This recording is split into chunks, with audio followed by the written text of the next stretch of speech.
On this week's episode of Ride the Lightning, the Tesla Motors unofficial podcast, we get more hints that the Model 3 remains on schedule, the Roadster will return, Tesla dominates another Consumer Reports test, Elon Musk wants to get boring, and more.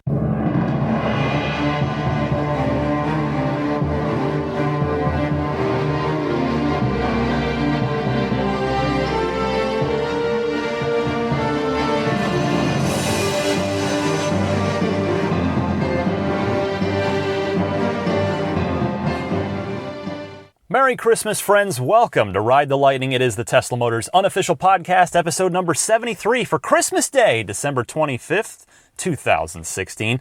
Wishing you a Merry Christmas to those of you who are celebrating. And if you're not, Happy Sunday. I would expect probably not a lot of you are actually listening today on the 25th. Suspect many of you are busy with a number of things, but hopefully you'll get around to this podcast at some point during the week. It turned out, as I was putting this week's show together, I was worried, is it really going to quiet down? Am I going to have a lot to talk about? The answer is a surprising yes, which actually it shouldn't be surprising at this point in the world of Tesla, but I've got an absolutely full show ready to go. Next week is another matter entirely. I'm a little worried. I told you I'm not planning to take a week off next week for the holidays. I'm going to be around. I figure I might as well just do a podcast. But we'll see. There might not be a lot to talk about next week, although the 8.1 update might be out. So I'd love to have you guys call in. Maybe we could lean on the Ride the Lightning hotline a little bit. If you wanted to call in, say with what Model 3 means to you. Is what it's going to mean to you in your life. I think those could make for some good, heartwarming, fun stories if you wanted to call in with that.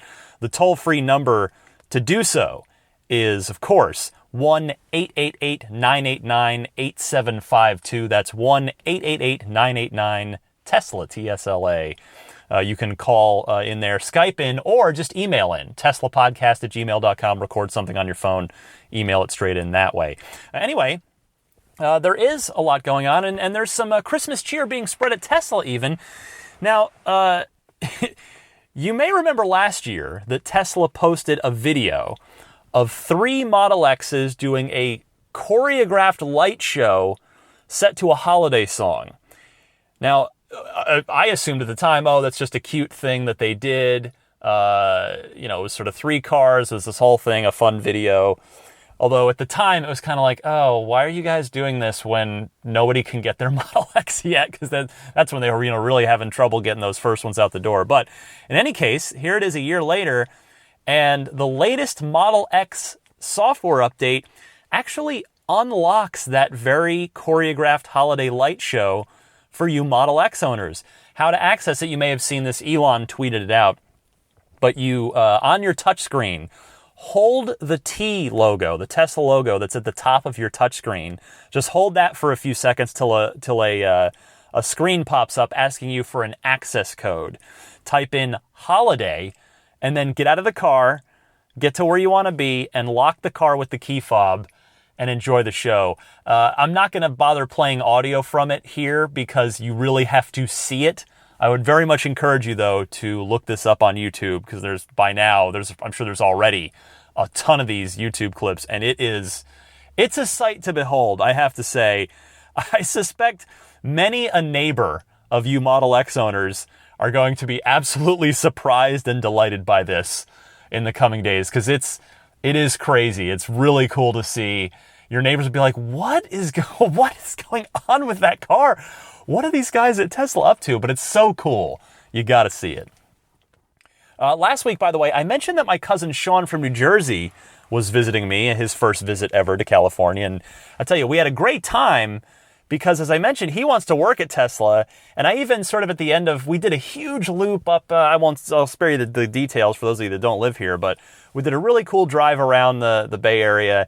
And towards the end, where we ended up, I ended up swinging by the Palo Alto Tesla headquarters just to give him a glimpse at his possible future. I thought, let me try to leave this kid with sort of something to shoot for, just like this could be your future place of business. And I'm really happy to report, by the way, that Sean passed passed. I mean, he had a Skype interview with a recruiter for the Northeast region for that product specialist job in New Jersey, and it went really well.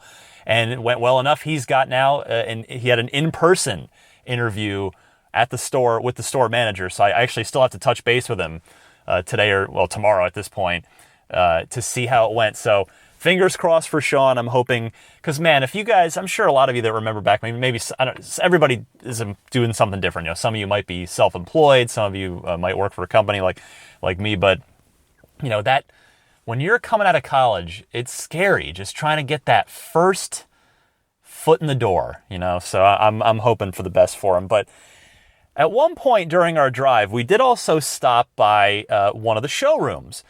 And the reason is because a friend of mine had tipped me off that there was a Model S with the all-glass roof in there. And so we stopped in, and sure enough, they had the car. And I have to tell you guys, my goodness, it was impressive. It was impressive. The removal of that crossbeam that the panoramic roof has, it's like straight right in the middle of the car, between the front seat and the back seat. The all-glass roof gets rid of that. And the car, Elon, of course, had tweeted out that the car is structurally reinforced in other ways with that all-glass roof. It makes such an enormous difference to just have it be nothing but glass. There's still that front crossbeam. So if you're sitting in the front seat, it's really not much of a difference. But the back seat it really is stunning. It's unbelievable. It's almost like a Jetsons car. It's like, although, of course, the Jetsons cars for cartoon effect had no tint. They would have burned in the sun in the Jetsons, I guess. But, it's tinted, of course, in an S. But holy goodness, it is so nice. I mean, it was gorgeous just sitting in the back seat in the showroom. You know, that's indoors. I can't even imagine sitting in the back of a seat, in the back seat of a car with that roof while you're out driving during a nice day, or even really a clear night with the stars out. It would be, oh man, it would be awesome. I tell you, I mean, I've been wrestling with the panoramic roof versus all glass roof for my Model 3. I mean, hey, there's like another year to go at least. So what else am I going to do? It's the one, because, I already know if multi-coat red is offered, I'm totally getting multi-coat red. I definitely want to get I pretty much know, the stuff I want, but that roof option is the one thing I'm like, well, do I want the panoramic so that it opens up? Or can I sacrifice that and would the all glass roof be awesome? And I have to say that I think just going and sitting in the back of that Model S sealed the deal for me. I don't really, I'm actually recording in my Infinity now, and it has a sunroof because I've got family here up in the guest room sleeping, so I didn't want to bother anybody. But, I barely ever open it properly. In the summertime, I'll usually keep it vented, just cracked open. But, I don't open it much. So I think I can live with it not opening in order for my backseat passengers to have that amazing view in the Model 3. Like I said, it's unfortunately, it's really no different in the front seat, at least in the Model S.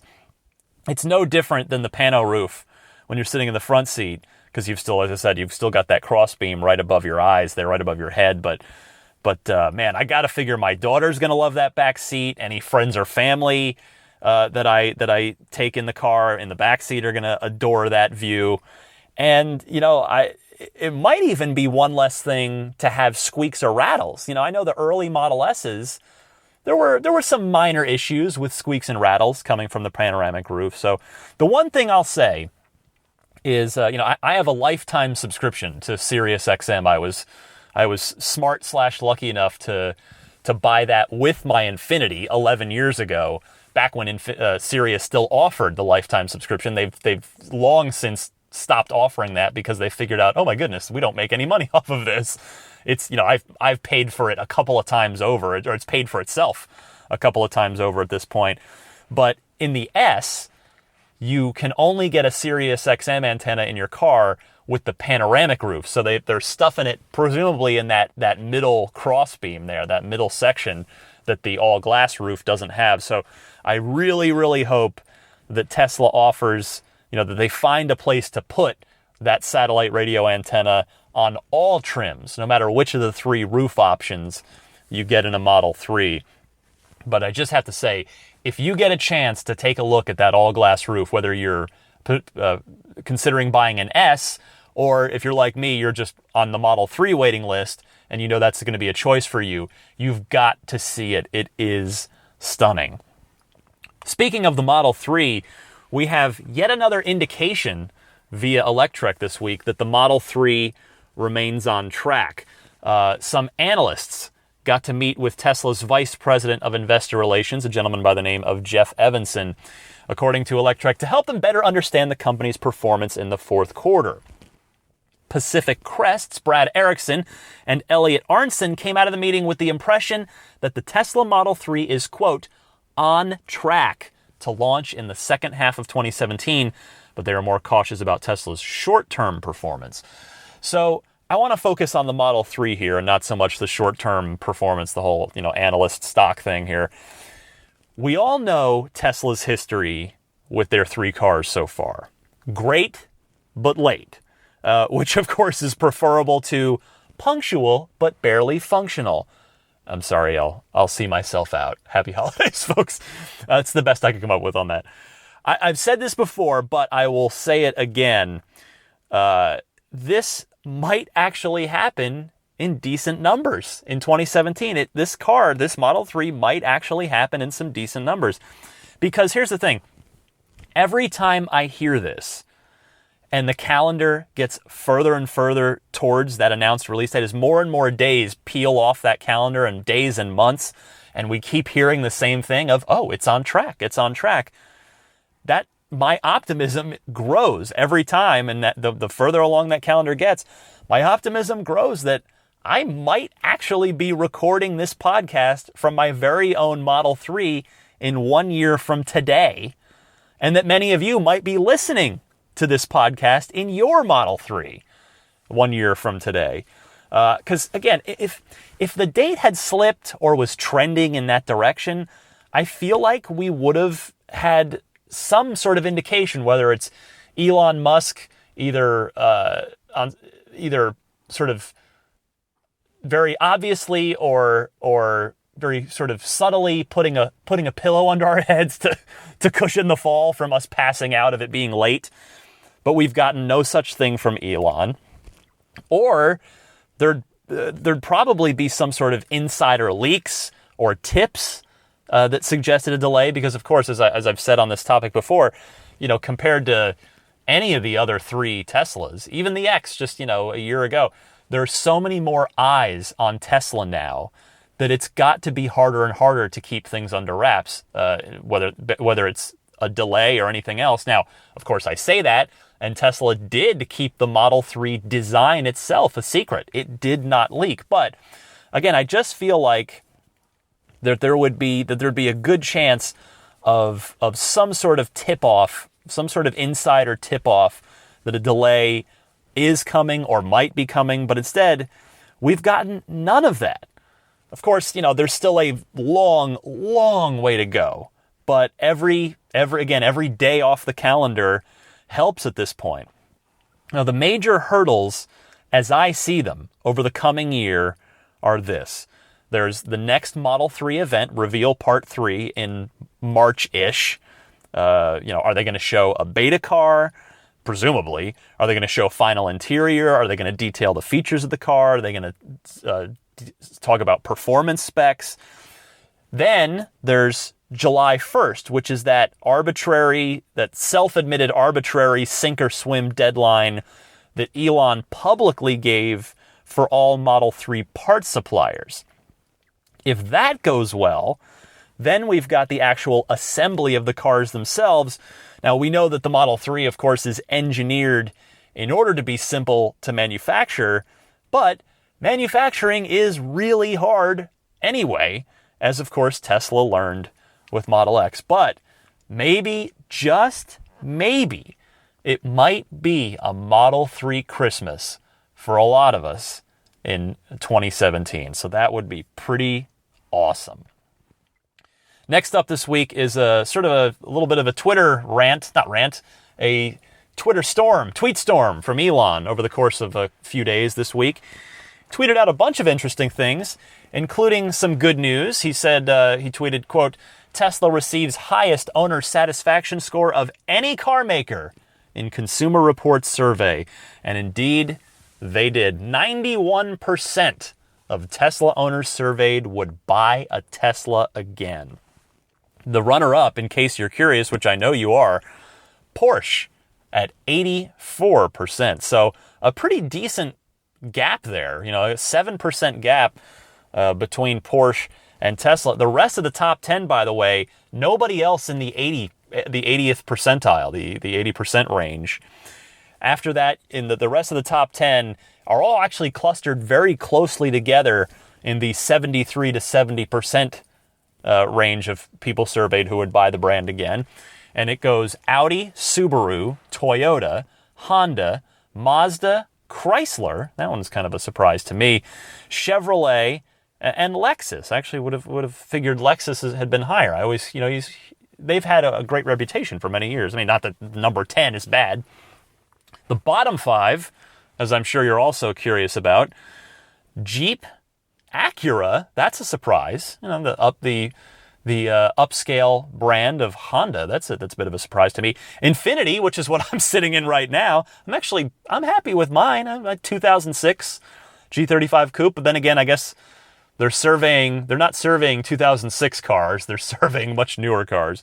But Jeep, Acura, Infiniti, Nissan. So Nissan not faring well because of course Infiniti is Nissan's brand. And then at the very bottom at 53% is Fiat. Not a lot of customer satisfaction for Fiat relative to a lot of the other companies. To translate this more directly for Tesla, if this helps put it in perspective a little bit, this means that 9 out of every 10 Tesla buyers, line up 10 Tesla buyers, 9 of them would buy a Tesla again. Now, for a company who just started building its first mass production car 4 years ago, just 4 years ago, to be number one by I don't want to say by a mile, but by a healthy margin on the Consumer Reports survey here, that's unbelievably impressive. If they can continue to hold that spot after Model 3 releases, when there are going to be a lot more cars out there to somewhat of a different audience, the mass market audience is a different one than the sort of luxury market. If they can keep that top spot in the next couple of years, it will be all the more impressive. Now, yeah, you could see it go in a number of ways. I mean, the mass market consumer, they might be even more blown away than the luxury, because the luxury buyer, the person who's buying a Model S or a Model X, is probably used to luxury, probably used to the more upscale way of things. And so, you could make the case that us mass market buyers like me, who are, hey, my Infiniti is not so bad, but who've never had a Tesla, that it's going to be a sort of much more relatively huge step up for a lot of us. And maybe they'll be even higher than 91% in the coming couple of years. But in any case, it's a heck of an accomplishment here on Tesla's part. It reminds me actually that I was talking to a friend recently about Model 3 and how Elon laid it all out in that first secret master plan 10 years ago. And remember, at that point, it was so improbable back then as to be laughable, absurd even. And now look at Tesla. Look, I mean, it's incredible. We are approximately 1 year away now from that master plan actually being finished. That insane, almost laughably ambitious master plan being completely achieved. Everybody who works at Tesla should be mighty proud of themselves, because it's been one heck of a journey in a very short amount of time for that car company. So I'm impressed. I mean, when I follow this stuff every day and I love it and I enjoy following it, but times like this when I can sort of force myself to just pull back a little bit, take more of the 10,000 foot view of things, it really is remarkable what they've done. More from Elon on Twitter here, this time updating us on the status of Autopilot's re-release for Hardware 2-enabled cars, those of you with new Teslas. Elon saying on Twitter, quote, Tesla Autopilot Vision Neural Net now working well. Just need to get a lot of road time to validate in a wide range of environments. And he added, quote, Tesla software team is working 7 days a week to complete testing and validation, getting close. He also added that the P100D Easter egg to get the car to shave another 10th off of the 0 to 60 time and the quarter mile time, that is in validation now as well. And then Elon followed up saying, quote, looks like we might be ready to roll out most of Autopilot functionality for Hardware 2 towards the end of next week, meaning just prior to the calendar turning to 2017.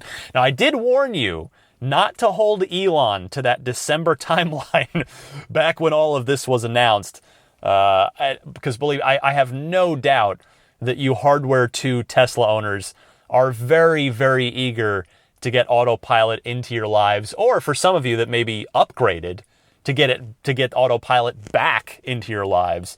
But I can tell you from even with my brief experience with Autopilot that it is going to be well worth the wait. However long it ends up being, it sounds like it won't be too long now. It is just outstanding on freeways and in stop-and-go traffic. It is really, really cool. You guys are going to love it, who have not experienced it before, who have Hardware 2-enabled S's or X's. Elon wasn't done on social media this week. Now, Elon's been cagey about the future of the Roadster program. When Ludicrous Mode released, someone had asked him, what's next? What's after Ludicrous? And Elon had replied, he said Maximum Plaid, which of course is a continuation of the Spaceballs reference to ludicrous speed. But Elon had said that Maximum Plaid would be reserved for the next Roadster. But then the Roadster wasn't mentioned again. We never heard about the Roadster directly from Tesla or from Elon again. Particularly, it was noticeably absent in Elon's Secret Master Plan Part 2.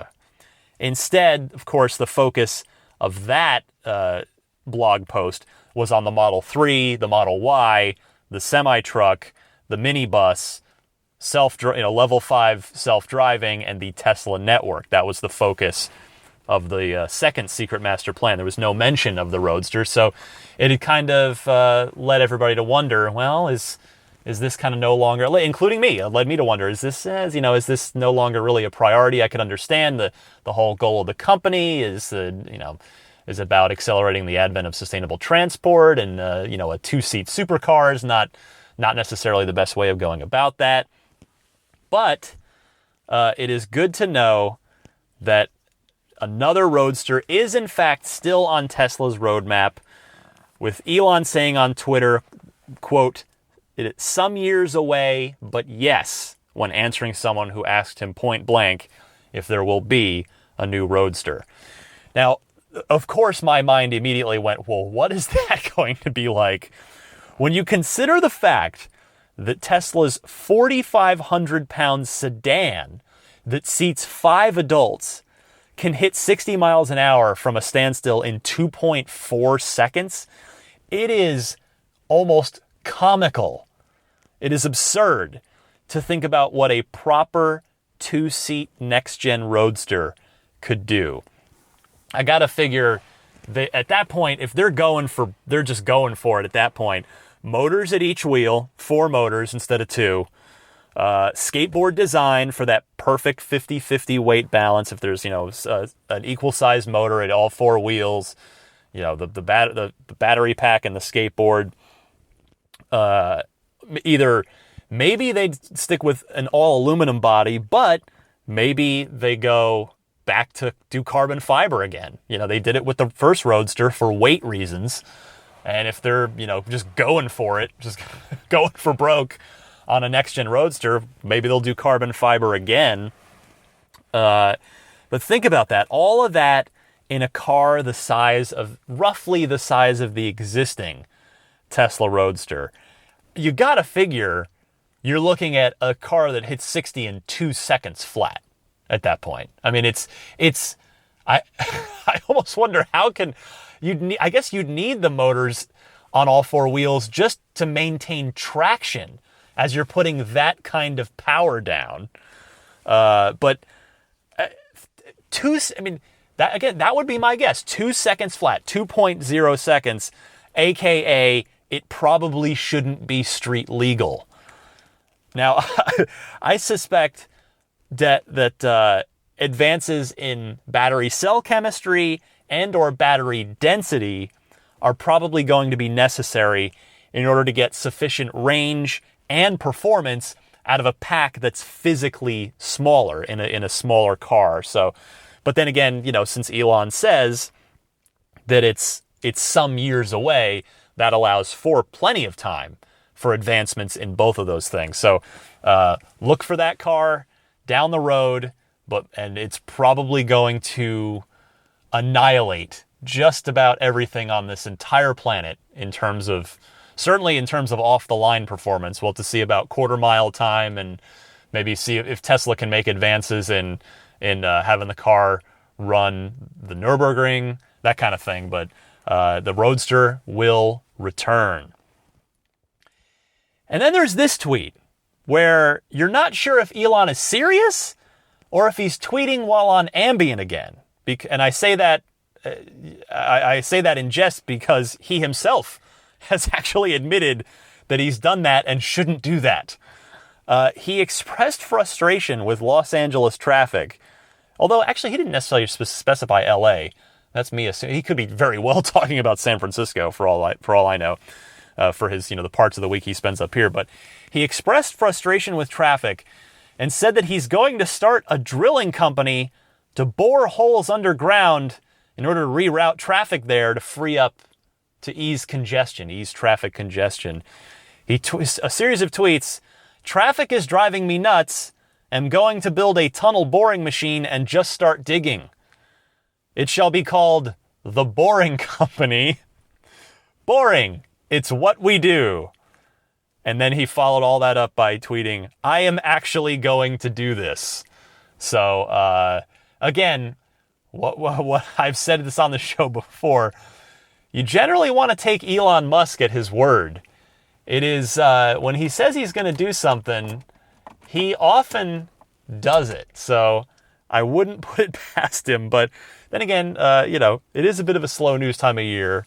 So what can I say? But you got to just put this one on the back burner for now, and we'll see what happens. Electrek, meanwhile, moving past Elon's Twitter account, Electrek has learned that Anders Bell, Senior Director of Engineering at Volvo, and the automaker's head of interior engineering, is joining Tesla in an equivalent role this month. The engineer confirmed the move on his LinkedIn profile last weekend. Electrek notes, after spending his entire career at Volvo and leading all interior engineering from concept development and design to launch for the past 2 years, he will be moving from Sweden to California to join Tesla. Prior to his executive role overseeing all interior operations, Bell has led several engineering programs at Volvo since joining the automaker fresh out of engineering school in 1998, according to his LinkedIn profile. Now, the Model S is now 4 years old, and of course it just had its first design refresh this year. That was external. The interior of the Model S has never been given an official design refresh, but it has very much evolved in that time. If you were to compare an early Model S interior to one now, it's a very, very clear and obvious difference. The seats are way nicer. A center console is standard. Alcantara has been added to the dashboard as a trim to class things up. White seats are an option now. And I'm cheating a little bit to include the aforementioned all-glass roof option that I gushed about earlier, because that's technically an exterior option, but once you sit in one, I think you'll agree that it's very much an interior option too. So all those things have evolved in the Model S interior over the last 4 years. But I would expect the Model S is probably due for a full ground-up redesign sometime after the Model 3 is fully and smoothly in production. They may even wait till the Model Y is set to go as well. Who knows? But I figure, the S, a full S redesign might be 2 years from now, could be 4. Because then, at that point, it would be 8 years old. But I will bet that Mr. Bell will be tasked with overseeing the interior design of that car, and probably also the Model Y, by the way. That's worth pointing out as well. The Model 3 is set. He's not going to be able to come in and change that at this relative late stage in the game. You got to figure. Now, we haven't seen the final interior for the Model 3, but nevertheless, this guy just joined the company, so you got to figure his influence will not be felt on the Model 3, but it very much will be felt on subsequent vehicles such as the Y, and again, I think a Model S redesign in the coming few years or so. A heads up, finally, the last story of this week, a heads up for all of you UK listeners. If you've been considering a Tesla purchase, you might want to act right now. I know that's a lot easier said than done when you're talking about buying a relatively expensive car, but due to the change in value of the pound in recent months, Tesla will be raising prices in the UK effective January 1st. Tesla's statement on the matter is as such, quote, "We have just received some information that we need to share with you. Due to currency fluctuations, we will be increasing our UK prices for custom orders by 5% on January 1st, 2017. Prices on showroom and pre-owned cars will remain fixed at current prices." So if you're a UK listener, you're hearing this, and you've been on the fence, perhaps this is going to help sway you. If it does, go ahead and use Michael from Milbray's referral code. Save that equivalent of $1,000 US. I'll give that out later on in the podcast. Now, this obviously isn't necessarily great news for Model 3 buyers in the UK, though technically a UK price hasn't been set for the Model 3, and a lot can change in the next year and a half to 2 years. It's going to be before any of you UK folks start getting your Model 3s, because remember, we already know, we are almost positive that we've already been sort of officially told that the right-hand drive cars are going to come a little bit later after the US, and the left-hand drive cars. So a little time left yet for UK Model 3 buyers. And again, things can definitely change in that time. So we'll see. We'll be keeping an eye on it, see how things go. All right. Again, a busier week than expected. Come right back. I've got 3 very good phone calls queued up for you in the Ride the Lightning hotline right after this.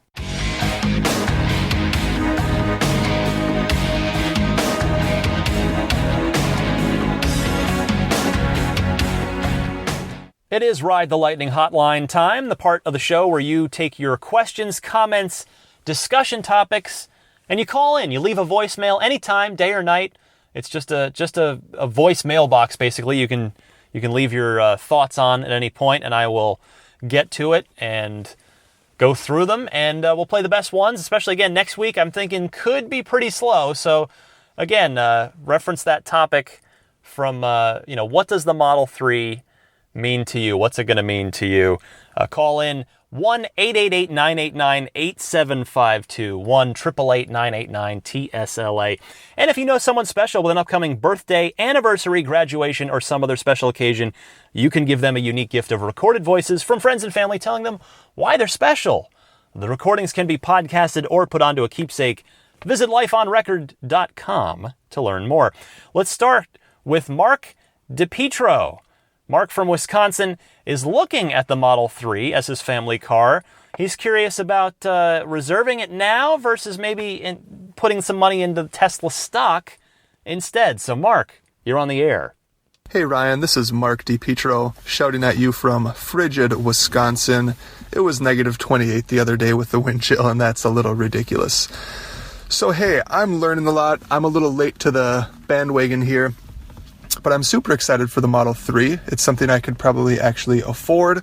We're looking at this as a family car, so I'm excited about the safety ratings. I'm excited about the all-wheel drive system, dealing with snow around here. So just wanted to get your thoughts though on reserving a Model 3 and kind of the difference of that between supporting Tesla in other ways. And I guess what I mean is $1,000 is a lot of money to just tie up.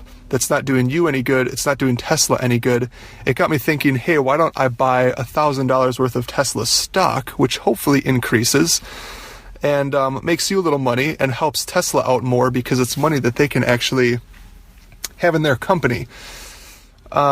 Just didn't know if other people are considering the same thing, if it's important for people to have it reserved, because for me, I don't necessarily need this day one, and wanted to reach out to the community to see what other people thought as well.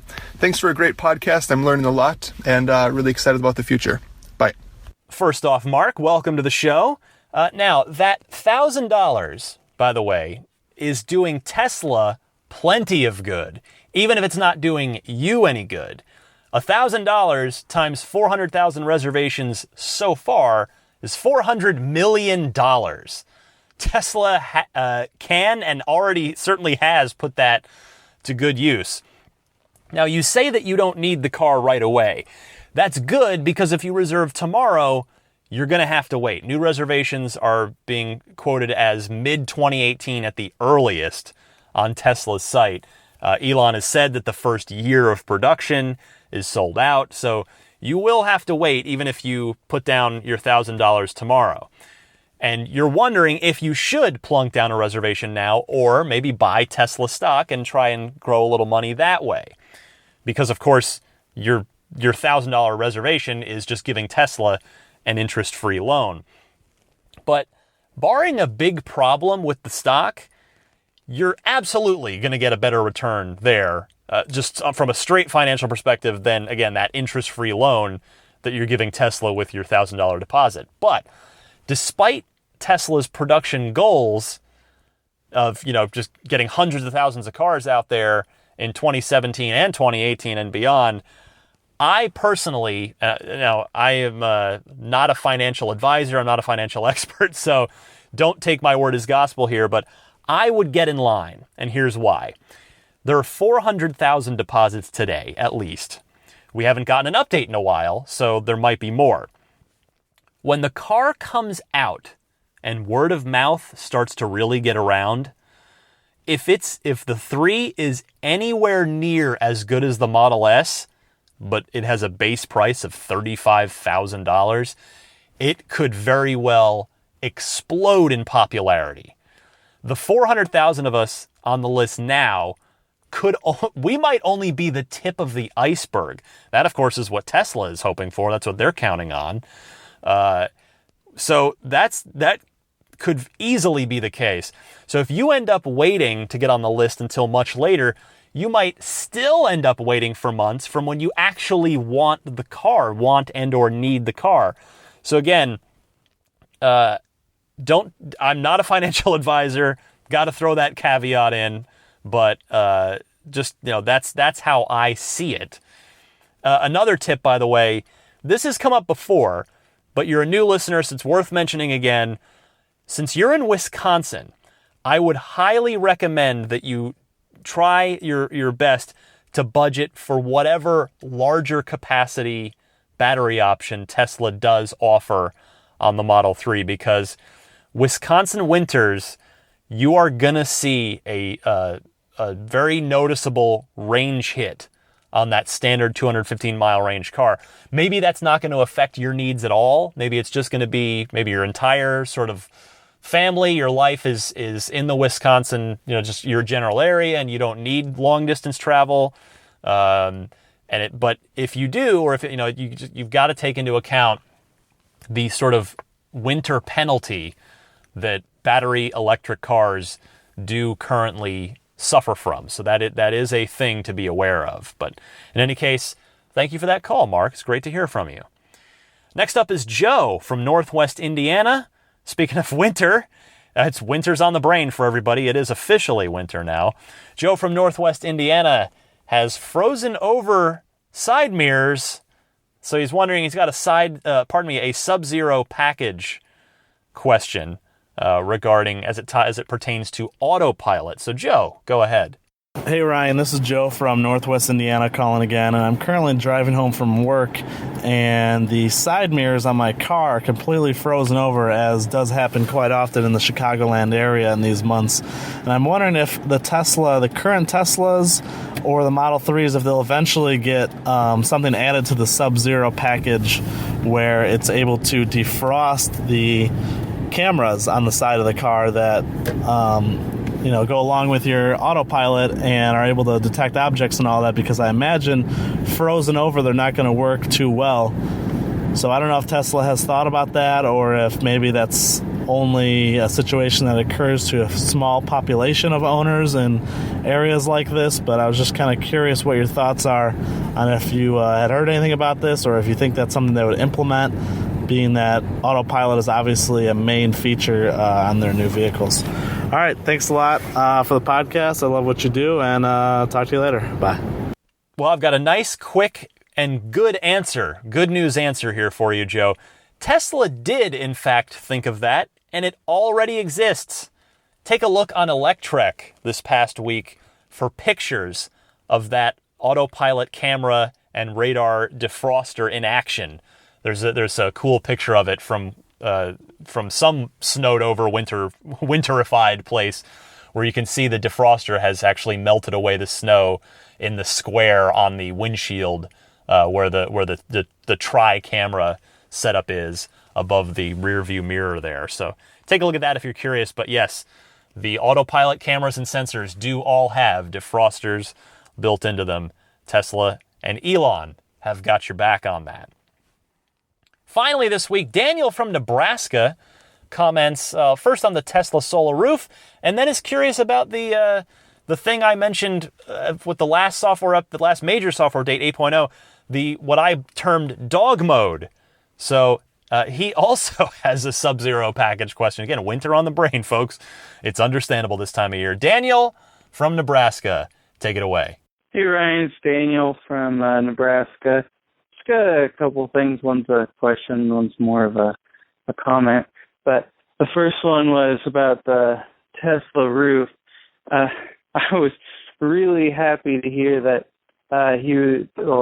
Elon say that he was hoping that the roof would cost around the same amount as a normal roof, because I was looking at my electricity payment, and for a month when we hardly used anything, half of my cost was for like the customer and facility charges and taxes. So you wouldn't be saving a whole heck of a lot. So the roof shouldn't be terribly expensive if it's only going to save me like $20 or $30 a month. But the other one was kind of a question. I hadn't looked into the dog mode, whatever it's really called. But would you really need the Sub-Zero package if the dog mode or whatever it's called to keep your car at a comfortable temperature? I know there's like fancy things like heated windshield wiper dealies, but I just thought that if you could keep it at a normal temperature all the time, you wouldn't necessarily need the Sub-Zero package. So yeah, that was just the two things that I got. Love the show. Bye. So no, not at all, Daniel. You've got it correct. You have got it correct. The Sub-Zero package is for heated seats, wipers, and steering wheel.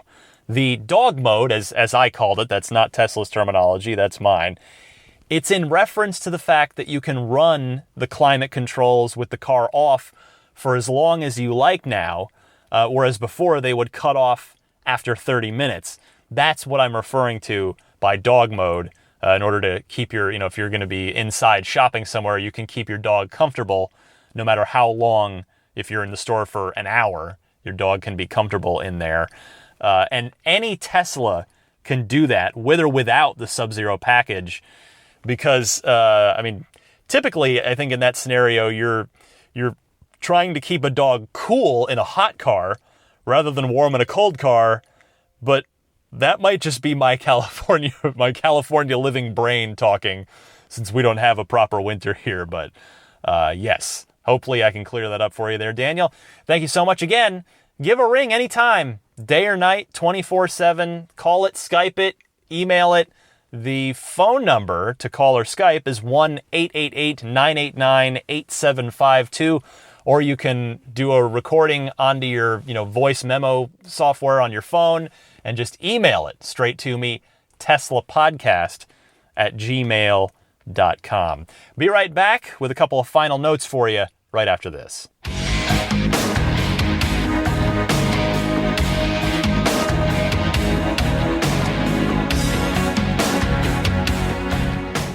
I want to start here on Christmas Day, as this show publishes, by giving a sincere thanks to the Patreon producers, the kind folks who support my efforts of this with this podcast on Patreon at the $20 or higher level. First, I want to welcome the newest Patreon producer, David Kittle. David, thank you so much for your support.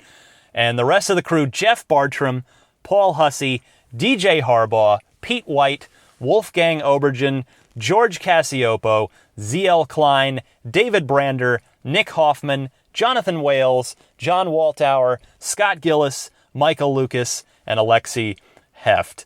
The Patreon, if you care to check it out, maybe see what's doing over there, see if you would maybe like to throw a little support my way. If you enjoy the podcast, you get something out of it each and every week. It's patreon.com/Tesla Podcast, Patreon being spelled Patreon. Get that. You're running out of time here on the referral program. If you want to sneak in before the end of the year, get that supercharging for life. If you're planning on buying a Tesla, get $1,000 off for doing so. Use Michael from Milbray's code. Get yourself $1,000 off. The short URL, the short link to put into your browser to get that $1,000 is ts.la/Michael2204. I want to thank Gene and the wonderful folks at Teslarati.com for their continued support of the show, as well as Dave T. His weekly Tesla newsletter can be found and signed up for free at teslaweekly.com. AbstractOcean.com, they've got a bunch of awesome Tesla accessories, and they also have a coupon code for listeners of this show, 20% off of your order. So AbstractOcean.com, whether you're looking for silicone key fob pockets for you Tesla owners, or some cool Tesla lanyards for non-owners, LED lighting kits for owners, etc., there's something for everybody. AbstractOcean.com, and use the coupon code RTLPodcast at checkout to get that 20% off of your order. You can follow me on Twitter at DMC_Ryan. Email me, teslapodcast@gmail.com. And of course, most of you hopefully subscribe to the podcast so that it gets just delivered to you automatically each and every week. If you don't, you can do so on most of the major podcast services, including iTunes, Google Play Music, Stitcher, TuneIn, or pick up the RSS feed at the hosting site, which is teslapodcast.libsyn, LIBSYN.com. If you're feeling generous, maybe leave a review on iTunes or one of the other streaming services, the other podcast services. That helps with the ranking and all that visibility of the show, that kind of thing. It's always helpful. And that's it. Again, Merry Christmas to those of you who are celebrating. It's been a heck of a Tesla year in 2017. Yeah, we had the Model X this year. I mean, officially it was 2015 for the X, but it really hit the real world. It's really started rolling out in 2016, and hopefully 2017 is going to be the year of the Model 3. We'll see. But again, I've got one more show to squeeze in for 2016. I will be back next Sunday at the usual time. Not taking a break here. We're going to forge ahead, and hopefully there'll be some good Tesla news to talk about. So thank you all so much for joining me. Happy holidays to you, and happy electric motoring. I'll see you next week.